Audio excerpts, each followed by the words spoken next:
नमस्कार, मैं हूं रंजीत झा।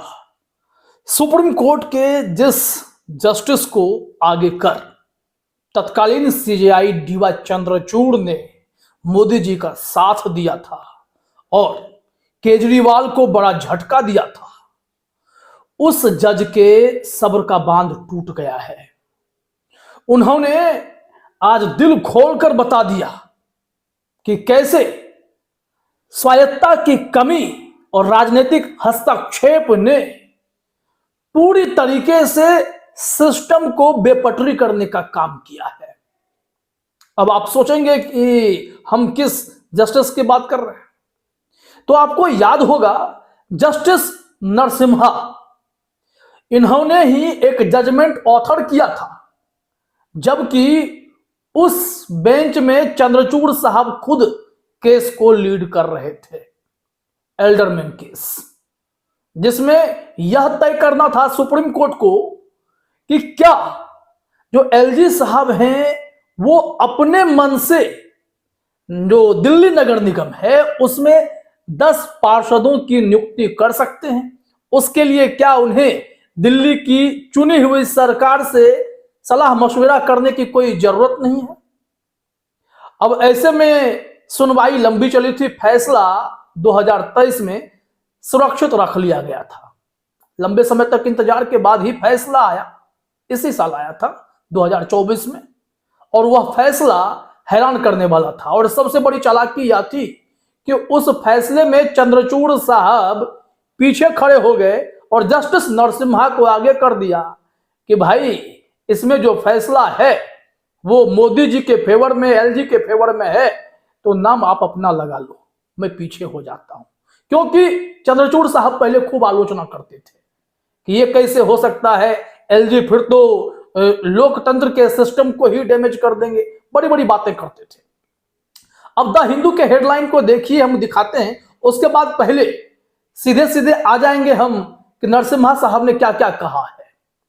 यहां देखिए, द हिंदू ने कहा है कि in setback for Delhi's of government, supreme court upholds LG's power to nominate 10 aldermen to MCD. तो एमसीडी में 10 एल्डरमैन की नियुक्ति एलजी साहब बिना किसी के मर्जी के कर सकते हैं, जो उनका मन करेगा, उसमें किसी के सलाह मशविरा की जरूरत नहीं होगी। यह सुप्रीम कोर्ट का जजमेंट आया। इसमें हम आपको जो बता रहे हैं जरा ध्यान से सुनिएगा, चूंकि द हिंदू के मुझे 2 पैराग्राफ आपके सामने रखने होंगे। उसके बाद हम आएंगे कि नरसिम्हा साहब का सब्र का बांध टूटा तो उन्होंने क्या क्या बातें कह डाली हैं। यहां कहा गया, and he is not bound by the aid and advice of the council of ministers. वैसे तो संविधान यह कहता है कि राज्यपाल हो या उपराज्यपाल हो, जनता के चुनी हुई सरकार ने जो कैबिनेट तैयार की है मंत्रालयों की, उस मंत्रियों के सलाह के आधार पर ही काम करेंगे, कोई निर्णय लेंगे। लेकिन यहां पर सुप्रीम कोर्ट ने एलजी को कहा कि आप बहुत पावरफुल व्यक्ति हैं, आप जो चाहें कर सकते हैं। और वो लाइन जिसमें चंद्रचूड़ साहब ने कैसे नरसिम्हा साहब को आगे कर दिया था, वो यहां पर हम आपको दिखाते हैं। जरा देखिए अपने स्क्रीन पर। इसी में कहा जा रहा है कि यह केस जो है उसमें सुनवाई के बाद फैसला रिजर्व रखा गया था। The case was reserve for judgment by a bench of chief justice DY Chandrachud, justice PS Narasimha and justice JB Pardiwala on May 17, 2023। और यह फैसला कब आया? 2024 के अगस्त में। क्या कहा गया? जस्टिस नरसिम्हा, गौर कीजिएगा, यह लाइन बस दिखाना था आपको। Justice Narasimha authored the judgment for the bench. The bench held that the power of the LG is drawn from section 33B1 of the Delhi municipal corporation act 1957। मतलब एलजी साहब पावरफुल हो गए, वो सत्ता में हस्तक्षेप करेंगे। जो हमारे पास संस्थाएं हैं उनको ज्यादा कोई परेशान करके अपने दबाव में काम ना करवाए, ऐसे सिस्टम को बनाने की जरूरत है।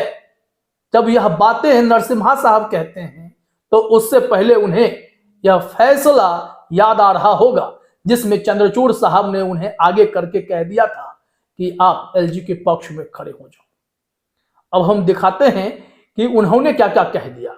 उन्होंने 5 पॉइंट उठाए, 5 पॉइंट उठाए, जिसमें से 2 काफी चुभने वाले पॉइंट हैं जो मोदी जी की भी नींद उड़ाएंगी और सुप्रीम कोर्ट के जो बड़े बड़े जस्टिस हैं जिनका फैसला सरकार के खिलाफ कभी आता नहीं है, उनकी भी नींदें उड़ा सकते हैं। हेडलाइन बार बेंच ने लिखा, जरा देखिए अपने स्क्रीन पर, कि राजनीतिक हस्तक्षेप, स्वायत्ता की कमी हमारे संस्थानों के कामकाज को प्रभावित करते हैं। न्यायमूर्ति पीएस नरसिम्हा जिस स्वायत्ता की बात कर रहे हैं कि ईडी, सीबीआई, इनकम टैक्स, ये सब संस्थाएं अब किसी के इशारे पर दौड़ रही हैं। उनके अधिकारी, उनके बॉस ईमानदारी से कहां काम कर रहे हैं। हम इनके 5 पॉइंट में से आखिरी के 2 पॉइंट आपको दिखाते हैं। उन्होंने कहा कि तीसरा पॉइंट, स्वायत्ता की कमी है। वित्तीय और निर्णय संबंधी दोनों संस्थाओं की स्वतंत्र रूप से कार्य करने और सार्वजनिक प्राधिकारियों को जवाबदेह बनाए रखने की क्षमता को महत्वपूर्ण रूप से बाधित करती हैं।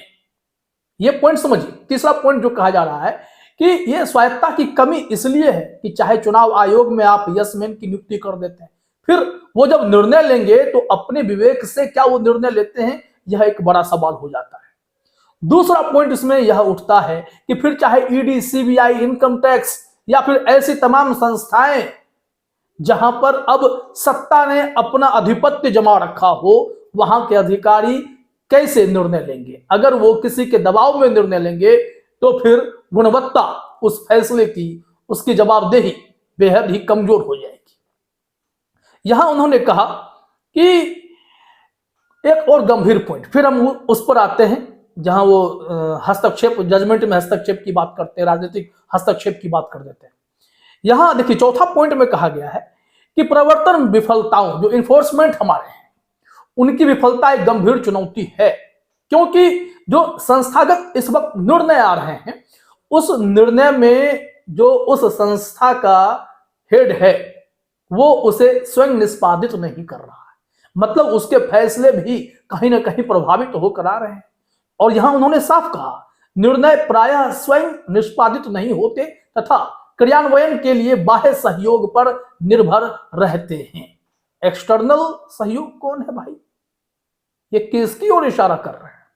उनके सब्र का बांध टूटा है, वो सच्चाई बताने लग गए हैं। अब इंपॉर्टेंट पॉइंट ये जरूर समझिएगा। 5वां, न्यायमूर्ति नरसिम्हा ने कहा कि राजनीतिक हस्तक्षेप को संस्थागत अखंडता में एक बड़ी बाधा बताया। संस्थागत, फिर चाहे जुडिशरी की बात कर लें, इलेक्शन कमीशन की बात कर लें, इन्फोर्समेंट डायरेक्टोरेट की बात कर लें, या सेंट्रल जो हमारा ब्यूरो इन्वेस्टिगेशन है, सीबीआई, इन सब की बात कर लें, यहां पे जो भी बॉस बैठता है, क्या वो अपने विवेक से काम कर रहा है?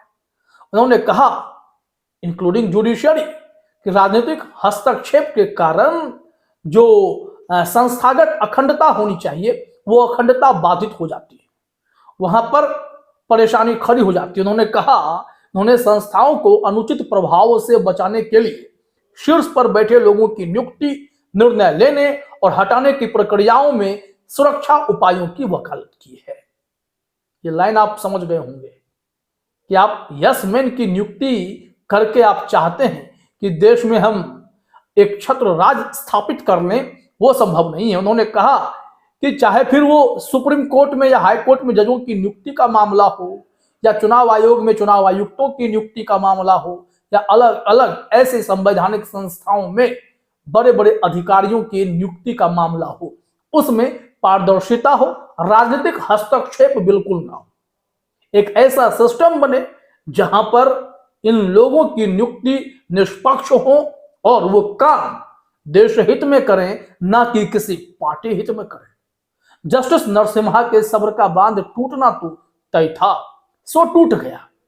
उन्होंने पूरे खेल को खोल कर रख दिया है कि चंद्रचूड़ साहब ने भले ही उन्हें आगे खड़ा करके कह दिया कि एलजी को पावरफुल वाला जो सिस्टम है वो खुद आप जजमेंट लिख दो, हम भले ही इस केस की सुनवाई कर रहे थे, लीड आप कर लो।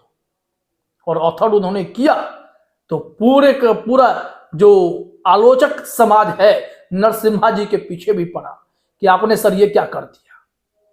वैसे भी अघोषित तौर पर ऑपोजिशन पार्टी जहां रूल कर रही हैं, बीजेपी के इतर जहां जहां रूल कर रही हैं, जिस स्टेट में उनका शासन है, वहां राज्यपाल पैरेलल गवर्नमेंट चला रहे हैं। फिर चाहे बंगाल में ममता बनर्जी और आनंद बोस का मामला हो, आप तमिलनाडु में देख लीजिए स्टालिन के सामने कैसे आर.एन. रवि कमाल किए जा रहे हैं। और फिर आप इसके इतर देखेंगे, हर राज्य में आपको समस्याएं मिलेंगी। केरल में यही दिक्कत है, यहां कर्नाटक में सिद्धारमैया के पीछे थावरचंद गहलोत गवर्नर साहब पड़े हुए हैं। हर राज्य में ऐसा खेल चला है जिसने यह साबित करने की कोशिश की है कि अनावश्यक ढंग से जनता की चुनी हुई सरकारों को परेशान करने का काम दिल्ली में बैठे ताकतवर लोग अपनी संस्थाओं के जरिए उसमें अनुचित हस्तक्षेप करके कर रहे हैं। अब जस्टिस नरसिम्हा ने पूरे खेल को खोलकर रख दिया है और बता दिया है कि अगर इस तरीके से चलेगा तो फिर बाधाएं हमेशा रहेंगी। राजनीतिक हस्तक्षेप, स्वायत्ता की कमी हमारे संस्थानों के कामकाज को प्रभावित कर देती हैं। तो समझ गए आप, ये जस्टिस नरसिम्हा ने तहलका तो मचा ही दिया है। फिलहाल इस वीडियो में इतना ही। आप सभी का हमसे जुड़ने के लिए बहुत बहुत धन्यवाद।